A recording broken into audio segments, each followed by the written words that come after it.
माता की जय। भारत माता की जय। पिछले लगभग पूरा एक सप्ताह हो गया, आठवां दिन है और 8 दिन से आप सब लोग परीक्षा के दिन से ही लगातार आप लोगों के मन में शंका संदेह और जो भी शिकायतें आई हैं उसके संबंध में आप सब लोग यहाँ पर बैठे हैं। और सच में मुझे भी एक एक दिन जो है बड़ा भारी लग रहा था कि आप लोग बैठे हैं, इतनी गर्मी हो रही है और त्योहार का भी समय है। छात्रों का एक बड़ा समूह जगह जगह पर, उनका कोई अविश्वास कोई संदेह उनके मन में न रहे, ये मेरे मन में भी बहुत नीक इच्छा थी। और पहले दिन भाई राम पंडवाल जी मुझे मिले थे और उस दिन भी मैंने आपको बहुत आश्वस्त किया था कि आपकी जो भी शंका समाधान है, जो भी मन में किसी प्रकार का संदेह है, उसको हम लोग निश्चित रूप से दूर करेंगे। और मुझे अच्छा लगा कि आप लोगों ने यहाँ पर बहुत परेशानी भी हुई और मैं जानता हूँ इसमें परेशानी का वो है, इतने दिनों तक आंदोलन चलाना कठिन काम है। दूर से बड़ा अच्छा लगता है देखने में, लेकिन जो लोग बैठे होते हैं, अभी बॉबी ने बताया ही सारी बात, भुवन जी भी हैं, सुदेश जी भी हैं मेरे साथ, यहाँ के आपके स्थानीय विधायक ये भी संजोग से आज मेरे साथ अभी कहीं से आ गए। इनको मैंने बताया भी नहीं कि मैं आपके पास आने वाला हूँ। इनको पता भी नहीं होगा। आपको पता था कि सच में बताइए? बिल्कुल पता नहीं था। मैंने कहा चलो। और हमारे बहुत सारे साथी जो अलग अलग माध्यमों से लगातार मेरे संपर्क में रहे हैं। देखिए, मेरा एक ही संकल्प है कि आप लोगों की जो परीक्षा भर्ती प्रक्रिया है वो पूरी तरह से पारदर्शिता पूर्ण होनी चाहिए और ये मेरा संकल्प है। इस संकल्प को लेकर मैंने लगातार काम किया है। मैं जानता हूँ एक नौजवान युवा छात्र, हमारे बच्चे जब अपनी पढ़ाई पूरी करते हैं या पढ़ाई करके भर्ती प्रक्रियाओं की तैयारियां करते हैं, परीक्षाओं की तैयारियां करते हैं, तो उनके मन में किस प्रकार के उनके सपने होते हैं, किस प्रकार का उनका जीवन का आगे का एक भविष्य के लिए एक मैप होता है। और वो मैप अगर उनकी आशा के अनुरूप आगे नहीं बढ़ता है, उसमें संदेह आ जाता है, उसमें प्रश्न चिन्ह किंतु परंतु खड़ा हो जाता है, तो निश्चित रूप से जिस प्रकार से युवाओं को एक युवा जोश भी होता है। मैंने भी आप ही सबकी तरह बचपन से ही बहुत सामान्य स्थितियां देखी हैं, परिस्थितियां देखी हैं और छात्र जीवन में भी, विद्यार्थी जीवन में भी छात्र छात्राओं के बीच में काम किया है, युवा नौजवानों के बीच में भी काम किया है। और एक सामान्य स्थिति और परिस्थिति से ही हम सब लोग निकले हैं। हमारा सबका परिवेश एक जैसा है और देवभूमि उत्तराखंड में सभी छात्र छात्राओं के मन में यही रहता है कि हमको पढ़ाई लिखाई करने के बाद केवल औपचारिक रूप से पढ़ाई लिखाई नहीं करनी है। पढ़ाई लिखाई के बाद हमको सरकारी नौकरियों में ही जाना है। और हमारे यहाँ का एक पहले से भी कल्चर रहा है, आपने देखा होगा, पहले फौज में जाने का एक हमारे यहाँ बहुत बड़ी संस्कृति रही है। हर एक परिवार से कोई ना कोई फौज में होता है। मेरा परिवार हो, आपका परिवार हो, इनका परिवार हो, हमारे सबके परिवारों में से किसी के चाचा फौज में होंगे, किसी के पापा फौज में होंगे, किसी का भाई होगा, किसी के मामा होंगे, कोई ना कोई रिश्तेदारी नातेदारी को दूर दूर तक देखेंगे तो फौज में जाते हैं। और बड़े सम्मान की बात भी हमारे लिए देवभूमि के लोगों के लिए मानी जाती है, इसीलिए इसको देवभूमि के साथ वीरभूमि भी कहते हैं।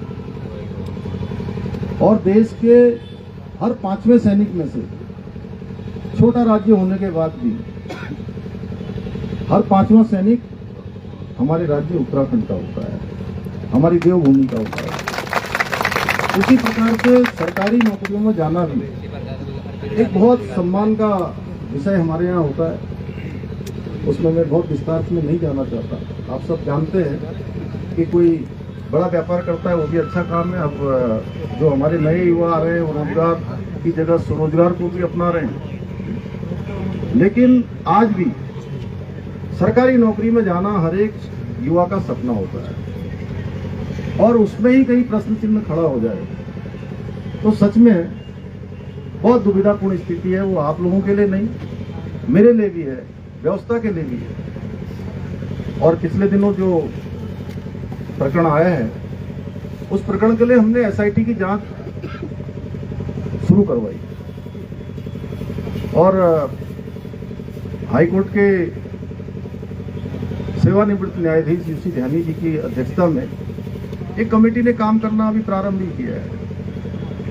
लेकिन आप सबके बीच में से बार बार ये बात आ रही थी कि नहीं, हमको कुछ जांच करनी है। आप सब लोगों के साथी लोगों ने मुझे राम कंडवाल जी का एक हमें ज्ञापन भी दिया है। देखिए, हमारी मंशा बिल्कुल साफ है, बिल्कुल स्पष्ट है। और मैं सबसे ज्यादा परेशान तो तब हुआ जब देखिए इतनी गर्मी हो रही है। अभी तो थोड़ा बारिश भी हुई है आज, देखिए उसके बावजूद भी इतनी गर्मी में आंदोलन करना, यहाँ बैठना, यहाँ रहना, ये बहुत कठिन काम है। और सच में आप सब लोग गर्म में रह रहे होंगे तो मैं उस गर्मी को महसूस कर रहा हूँ। मैं कोई भाषण के लिए नहीं बोल रहा हूँ, तो इसलिए मुझे लगा कि मुझे आप सबके बीच में ही आना चाहिए।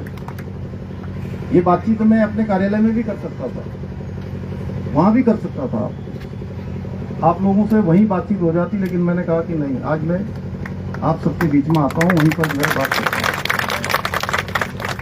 आपको पता ही है, पिछले अगर 3-4 सालों की मैं बात करूं तो अभी तक 25,000 लगभग नियुक्तियां संपन्न हो चुकी हैं। 2700 अरे यार बोलने दो। और सभी भर्ती प्रक्रियाएं सफलतापूर्वक संपन्न हुई। तो किसको बोलेंगे? एक भर्ती में जो प्रकरण आया है, उसके लिए आप सबकी तरफ से कहा गया मुझे कि भाई इसकी जो है भर्ती प्रक्रियाओं की जांच आप सब लोग चाहते हैं कि सीबीआई से होनी चाहिए। तो मैं यहाँ पर ये आप सबके समक्ष कह रहा हूँ कि किसी प्रकार की कोई संदेह आपके मन में न रहे, कोई अविश्वास न रहे। हम इसकी सीबीआई से जांच की संस्कृति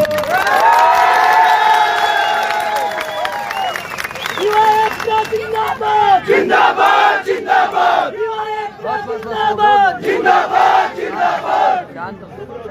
शांत और परीक्षा एक महीने में पिछले दिनों इसकी जांच प्रक्रिया चल रही है, एसआईटी जांच कर रही है। मुझे लगता है राम जी आप लोग आज मिले थे, शायद मिले हैं, और यूसी ध्यानी जी उसकी जांच कर रहे हैं। ये भी देंगे, सारे तथ्य सब जगह से इकट्ठे करे जा रहे हैं। एसआईटी जांच में या यूसी ध्यानी जी जिस जांच पे सुपरविजन कर रहे हैं क्योंकि न्यायाधीश से, और उस जांच में कहीं पर भी कोई आता है तो सरकार की तरफ से किसी भी अगले कदम के लिए भी कोई कहीं रुकावट हमारी तरफ से नहीं है। और जो तीसरा आपने कहा है कि जो मुकदमे लगे हैं, मैं पहले भी कह चुका हूं और आज फिर कह रहा हूं कि जितने भी परीक्षा देने वाले जो भी हमारे बच्चे हैं, हमारे भाई बहन हैं, मेरे बेटे बेटियां हैं, उन सभी के मुकदमे जो भी परीक्षा में भाग लेंगे वो हम स्वतः ही, कोई हो तो एक लिस्ट बना के आप हमको दे देंगे, हम उनके सारे मुकदमे वापस कर देंगे। अन्य भी बहुत सारे प्रकरण हैं, क्योंकि एक प्रकरण नहीं है। अभी आपने भर्ती परीक्षा के बारे में कहा है, तो उसके बारे में जो भी बातचीत है हम लोग आपस में मिलकर कर लेंगे। और अब क्योंकि ये कोई एक दिन का काम नहीं है, एक प्रकरण था, इस प्रकरण की शुचिता बनी रहे, इसमें जो संदेह है वो संदेह दूर हो। और मैं आपसे कहना चाहता हूँ कि मैं बिल्कुल नहीं चाहता कि एक भी प्रश्न चिन्ह किसी भी भर्ती प्रक्रिया में कहीं पर खड़ा हो। और मैं वो उसके बारे में बोल दिया, वो हो गया आगे प्रश्न, आप वो बोल दिया, उसके लिए अलग से बात करेंगे। और अब ये त्योहारों का भी समय है, आज अष्टमी का दिन है और कल नवमी हो जाएगी, परसों जो है दसवीं 2 को है, 2 को ना आधा दिन चल रहा है ना। आज सप्तमी अष्टमी 2 हैं, तो ये ऐसा इस बार का कुछ कैलेंडर ऐसा बना है कि आधा दिन ऐसा चल रहा है, आधा दिन वैसा चल रहा है। तो इसलिए आप लोग जो है बिल्कुल कोई शंका संदेह मत रखिए, किसी प्रकार की शंका संदेह रखने की जरूरत नहीं है। मैं भी आप लोगों के साथ हूँ, आप लोग अकेले धरने पर नहीं बैठे, मैं भी आप ही के साथ यहाँ पर आया हूँ, मैं भी आपके साथ बैठा हूँ। और हम सब लोग मिलकर देखिए भर्ती प्रक्रिया भी अच्छी करेंगे, राज्य भी हमारा पूरे देश का सबसे अच्छा राज्य बने, उसमें सबसे महत्वपूर्ण भूमिका अगर किसी की होने वाली है, जो ये अमृत काल है, अमृत काल और 2047 में प्रधानमंत्री श्री नरेंद्र मोदी जी का संकल्प है कि हमारा देश विकसित भारत बने, आत्मनिर्भर भारत बने। उस आत्मनिर्भर भारत में और उस विकसित भारत के संकल्प को पूरा करने में सबसे बड़ा योगदान किसी का होने वाला है तो हमारे सभी इन युवा साथियों का होने वाला है। इन्हीं के सहयोग से और उत्तराखंड हिंदुस्तान का हमारा श्रेष्ठ राज्य बने, उसमें भी हम सबको योगदान देना है।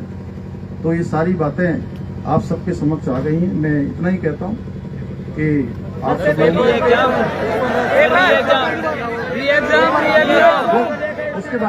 उसके बारे में मैंने कहा कि एसआईटी की जांच हो रही है।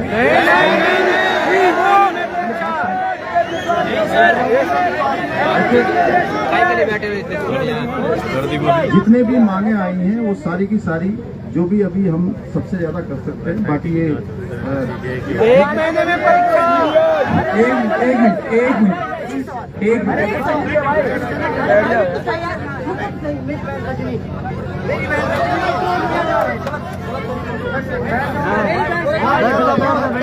बात कर लेते हैं, कोई नहीं। देखिए युवाओं के सवाल लेने और उनका जवाब देने सीएम साहब आए इतना दिल बड़ा दिखाकर ना।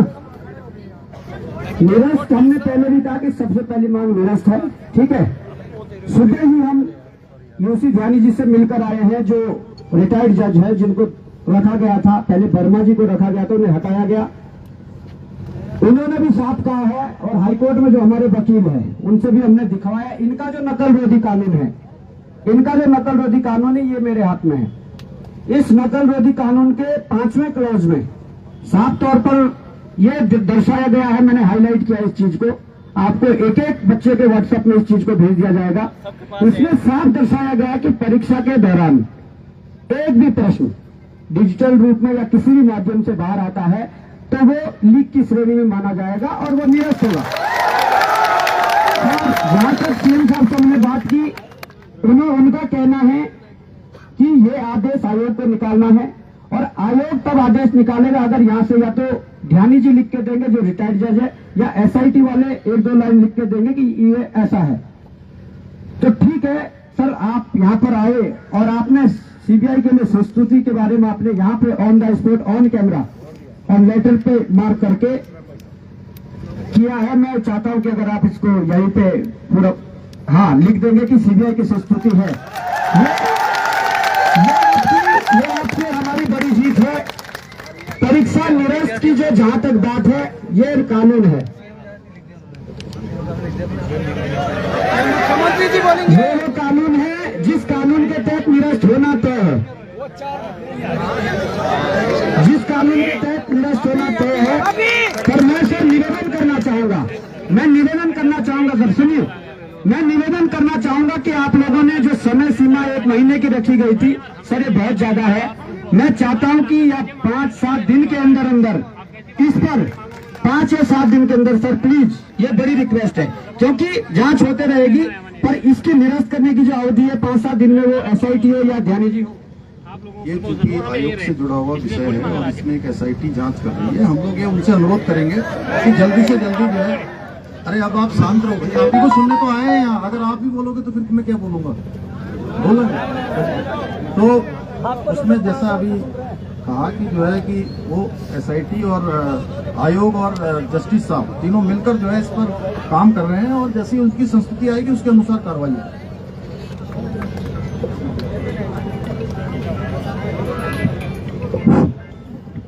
सर कुछ और मांगे जो युवाओं की, तो जो हम चाहेंगे कि आप उस पर विचार विमर्श करें।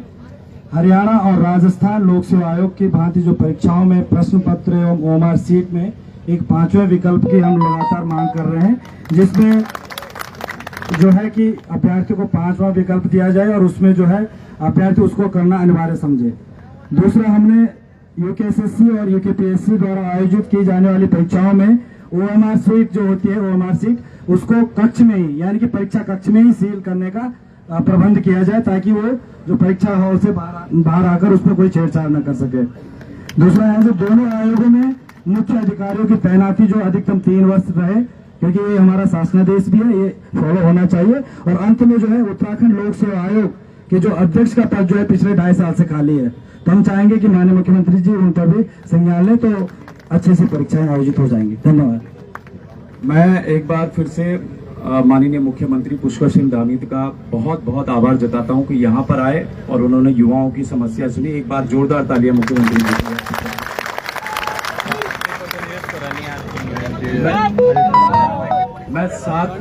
मैं साथ में ये भी कहना चाहता हूं साथियों कि इस राज्य में भर्ती घोटालों की पहली बार अगर जांच हो रही है तो इस बार से शुरू हो चुकी है जांच। सीबीआई जांच की बात कर रहे हैं।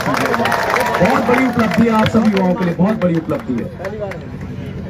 और जो दूसरी चीज है साथियों, संयुक्त स्नातक स्तरीय, वो आज हम अब मिलकर भी आए हैं और थोड़ी देर में हम उसके बीच आप लोगों के समक्ष भी वो चीजें हम रखने वाले हैं। और मुख्यमंत्री जी आप आए, आपका बहुत बहुत आभार, धन्यवाद आपका, बहुत बहुत